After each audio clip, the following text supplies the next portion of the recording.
वह व्यक्ति जो मैं, मेरा, मेरी और अपनी इच्छा को त्याग देता है, उसे शांति की प्राप्ति होती है। साधारण मनुष्य उस मनुष्य के प्रति शौक करते हैं जो शौक करने के योग्य नहीं है। बुद्धिमान व्यक्ति को समाज कल्याण के लिए बिना किसी उम्मीद या मतलब के काम करना चाहिए। भगवान श्री कृष्ण कहते हैं, मैं सभी मनुष्य के हृदय में उपस्थित हूँ। जब क्रोध भ्रम को उत्पन्न करता है तब भ्रम से मन बेचैन अर्थात चिंतित होता है। जब मन चिंतित होता है तब बहस नष्ट हो जाता है। जब बहस नष्ट होती है तब मनुष्य का बुद्धि नष्ट हो जाती है। जो व्यक्ति हर वक्त दूसरों पर संदेह करता रहता है उसको खुशियाँ किसी भी लोक में नहीं प्राप्त होती। जो व्यक्ति अपने अच्छे फल की इच्छा भूलकर अपने कार्य पर केंद्रित रहता है, निश्चित रूप से सफलता उसके कदम चूमती है। मनुष्य अपने विश्वास के द्वारा निर्माण होता है। जैसा वह विश्वास करता है वह वैसा ही बन जाता है। हर व्यक्ति का स्वभाव उसके विश्वास के अनुसार होता है। मन अशांत और चंचल होता है, इसे नियंत्रित करना कठिन है, परंतु ध्यान करने से हम मन को नियंत्रित कर सकते हैं। जीवन में कभी कुछ नहीं खोता है और न ही अपने कार्य व्यर्थ जाते।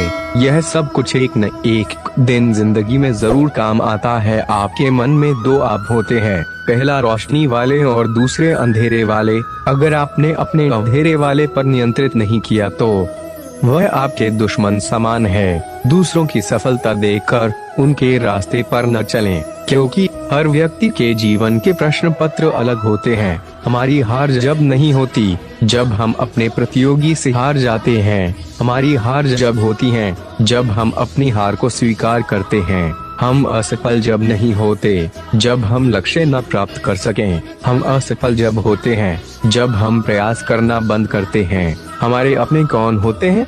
जो हमें आगे बढ़ने में प्रेरित करें, हमें सही राह दिखाएं। इसलिए हमें हमेशा अपनों का साथ देना चाहिए। क्या आपने कभी याद किया है, कुछ लोग सफल होते हैं और कुछ लोग असफल। सफल व्यक्ति जिस कार्य का चयन करते हैं उन्हें वे कार्य करने में बड़ा आनंद आता, इसलिए वे अपने कार्य में सफलता मिलती है। जीवन हो या युद्ध, सफलता केवल 3 शस्त्र से प्राप्त होती है, धर्म, धैर्य और साहस। दूसरे सारे शास्त्री तो केवल साधन होते हैं। डैश। भगवान श्री कृष्ण जिस प्रकार मिट्टी खाने वाले बालक को बलपूर्वक मिट्टी खाने से रोकना पड़ता है, उसी प्रकार अपराधी को उसके अपराध करने से रोकना अनिवार्य है। जिस भय के कारण आप सत्य को सामने नहीं लेकर आना चाहते, एक दिन वही भय हमारे समक्ष आकर खड़ा हो जाता है और फिर हम लाचार हो जाते। यदि हम दुविधाओं से भयभीत न होए, दुख की ओर आकर्षित न हो, अपने धर्म पर अटल रहे, ईश्वर का साक्षात्कार दूर नहीं। भक्ति मन साफ कर देती है और साफ मन कभी बुरे कर्म नहीं कर सकते हैं। अधर्मी मनुष्य की ऊंची आवाज धर्मी मनुष्य को शांत करा देती है, परंतु धर्मी व्यक्ति की शांति अधर्म व्यक्ति की रूह को डरा सकती है। इंसानों की इंसानियत उसी वक्त नष्ट हो जाती है जब उसे दूसरों के दुख में आनंद आता है। यदि बार बार अपमानित होने के बाद भी व्यक्ति आपसे जुड़ा रहता है, इसका अर्थ यह है कि उसके जीवन में आपका स्थान उसके सम्मान से भी अधिक है। मुकाबला खत्म होने से पहले विजय होने की पूरी कोशिश करें। भाग्य सब कुछ करें, मुकाबले के बाद ध्यान न दें कि आप विजयी हुए या हारे, बल्कि अपने आप से प्रश्न करें कि क्या मैंने अपनी पूरी ताकत लगाई। अगर आपका उत्तर हाँ है तो आप विजयी हुए।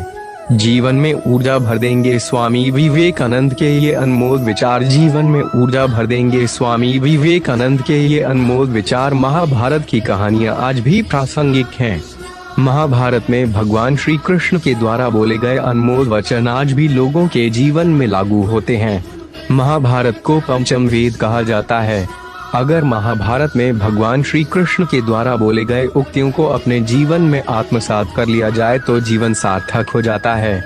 आज यहाँ हम जानेंगे भगवान श्री कृष्ण के ऐसे ही 15 अनमोल वचनों को। कर्म का फल व्यक्ति को उसी तरह ढूंढ लेता है जैसे कोई बछड़ा सैकड़ों गायों के बीच अपनी माँ को ढूंढ लेता है।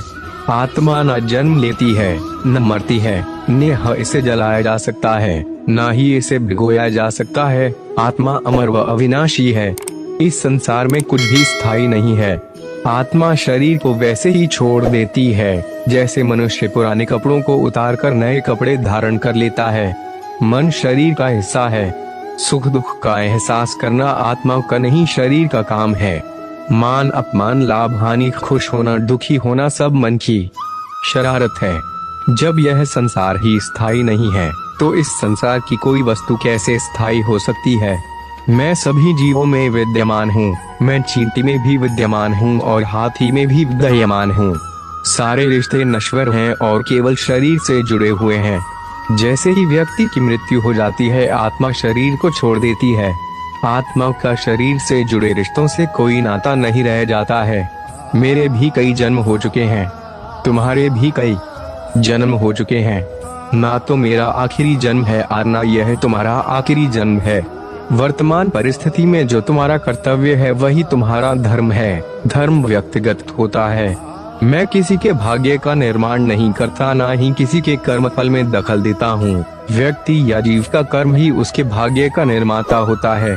क्रोध इंसान का सबसे बड़ा शत्रु होता है। क्रोध आने पर इंसान की सोचने समझने की शक्ति खत्म हो जाती है। उस व्यक्ति के पतन में ज्यादा समय नहीं लगता।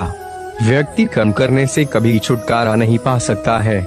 इसलिए तुम्हें हमेशा कर्म करते रहना चाहिए, क्योंकि कर्म के बिना तुम्हारे शरीर का निर्वाह भी नहीं हो सकता है।